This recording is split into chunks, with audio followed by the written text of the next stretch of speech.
Kita lanjutkan diskusi kita, Mas Iksan. Ini sebenarnya kalau dari kacamata APBN, apakah APBN menjadi goyah atau sebenarnya nggak ada pengaruhnya sama sekali? Nggak ada, ya relatif ada lah pasti. Ini kan uangnya semuanya sumbernya dari APBN, tidak ada yang bantuan atau Dengan apa. 15,5 juta tadi, signifikan tidak kira-kira? Nggak. Atau 80 juta Nggak, orang? Karena ini kan kelanjutan daripada program yang sudah ada. Jadi program kayak BPJS, BSM, sehingga posnya juga pos yang sama, sehingga tidak terlalu mempengaruhi coverage. Kalaupun ada tambahan, sekedar memindah dari kiri ke kanan saja misalnya? Enggak, bukan dari kiri ke kanan. Beda ini.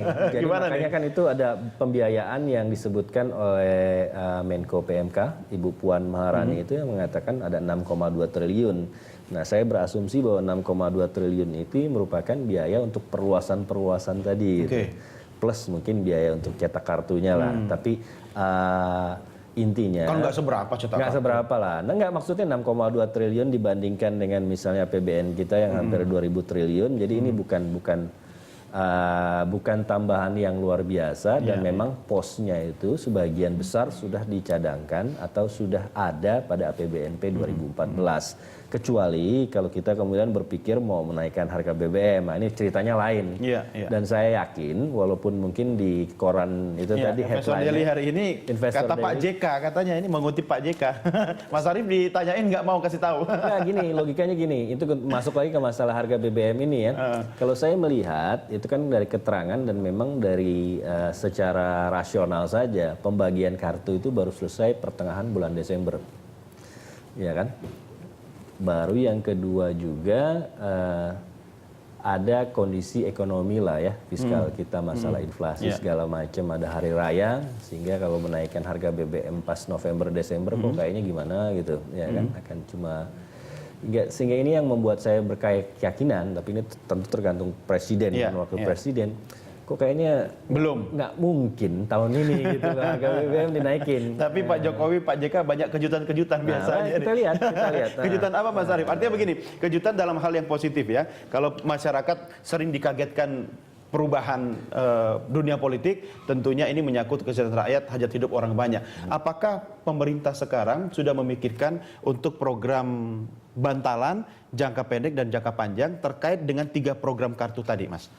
Jadi gini, ada beberapa mandatory spending yang ke depan itu harus dilaksanakan oleh pemerintah ya, mandat dari undang-undang terhadap pembiayaan pembangunan. Satu misalnya yang terkait dengan undang-undang desa.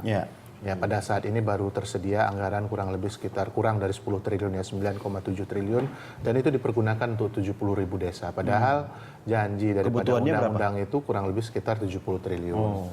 Kemudian yang kedua mandatory spending lagi adalah terkait misalnya dengan undang-undang kesehatan itu kan memandatkan 5% dari APBN.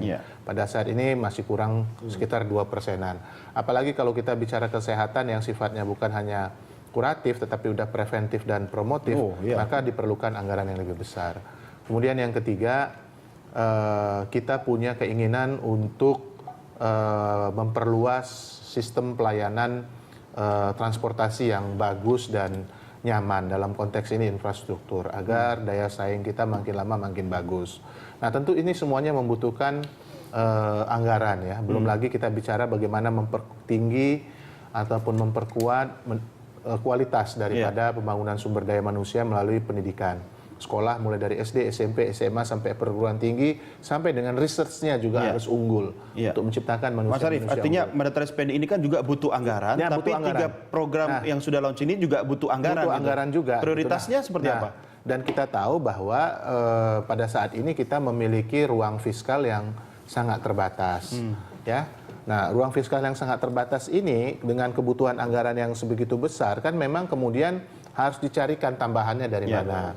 Tambahannya apakah kemudian dari penerimaan negara ditingkatkan atau kemudian kita melakukan proses reduksi terhadap subsidi yang selama ini memang dianggap oleh banyak pihak APBN. Kurang tepat. Apalagi pada saat ini kalau kita bicara misalnya subsidi migas, net impact migas kita secara keseluruhan posisinya sebenarnya udah negatif ya beberapa tahun terakhir.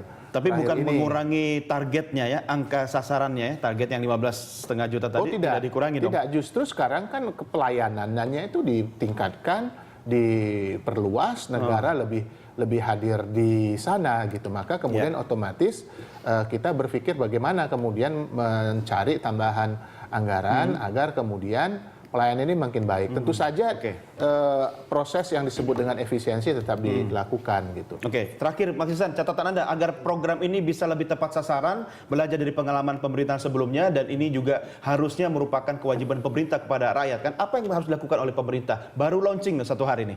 Ya, jadi yang pertama jelas ada 2 aspek ya. Yang pertama masalah penargetannya sendiri.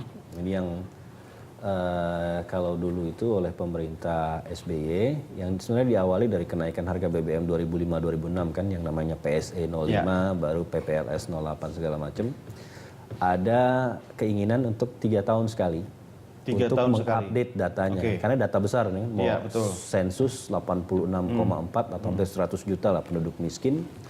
Yang ini dananya lumayan. Jadi kalau tahun 2011 itu sekitar 500 miliar sampai 1 T lah. Nah ini harusnya 2014 ini dia lakukan pendataan ulang. Cuma karena kemarin masalah di APBN tidak jadi. Jadi ini yang harus diperbaiki. Kalau kita ingin memperbaiki masalah penargetan, masalah jaminan sosial. Yang kedua, tentu saja juga dari segi implementasi program, ya kan? Ini faktor pengawasan juga penting. Ya, implementasi dan pengendalian. Jadi bukan cuma desain, tapi juga ada masalah implementasi dan oversee-nya. Jadi masalah pengendalian. Ini yang kadang-kadang di lapangan, karena memang ada banyak sekali kementerian, ada teknis, ada badan yang mengelola masalah kemiskinan ini, kadang-kadang jadi tumpang tindih, dan bukan tidak mungkin, apalagi dengan era otonomi daerah sekarang ini, ada juga yang istilahnya crowding out gitu loh. Jadi program yang ada di satu kementerian menyebabkan muspro atau mubazir program kemiskinan yang ada di badan lain atau bahkan di daerah. Buat apa kalau misalnya sama-sama daerah dan pemerintah pusat punya program jaminan kesehatan misalnya overlap kan? Baik. Nah hal-hal ini yang ke depan harus diperhatikan. Ya ini catatan. Tapi setidaknya mudah-mudahan dengan niat atau semangat pemerintah sekarang, program-programnya banyak yang ya kan, e-government, e-budget segala macam, ini bisa mempermudah pengawasan gitu ya. Mas Arief terima kasih bersama kami, Mas Ihsan terima kasih, sukses buat Anda semua dan pemirsa. Demikian diskusi kita pagi ini. Kami segera kembali untuk melanjutkan dengan berita lainnya.